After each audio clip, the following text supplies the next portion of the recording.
Hear me, do not let the feeling of loneliness make you return back to unhealthy places, unhealthy people. Hear me, because if you do, listen to me, that is the equivalent of drinking poison, but just because you're thirsty.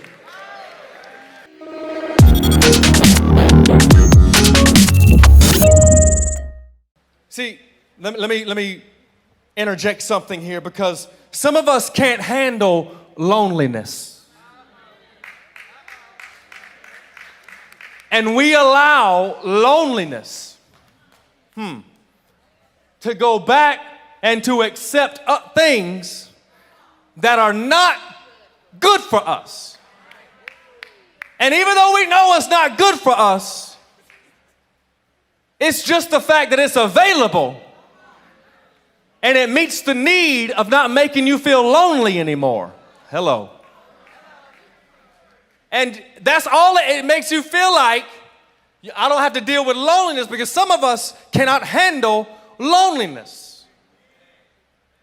And when you cannot handle loneliness, you will start to accept things and go back to things simply because it is available. Hear me, do not let the feeling of loneliness make you return back to unhealthy places, unhealthy people. Hear me, because if you do, listen to me, that is the equivalent of drinking poison, but just because you're thirsty.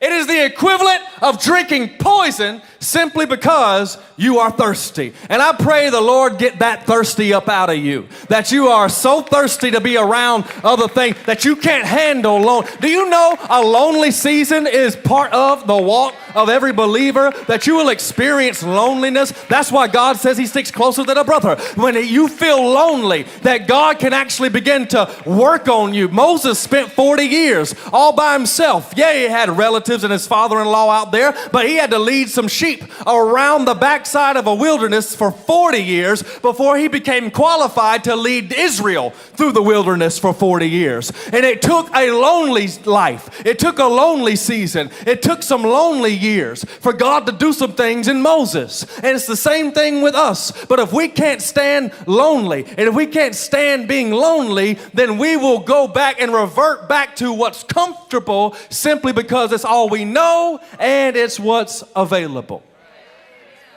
And we will choose things that are like poison, but it's just because we're so thirsty. I'm gonna drink this because it's better than having nothing.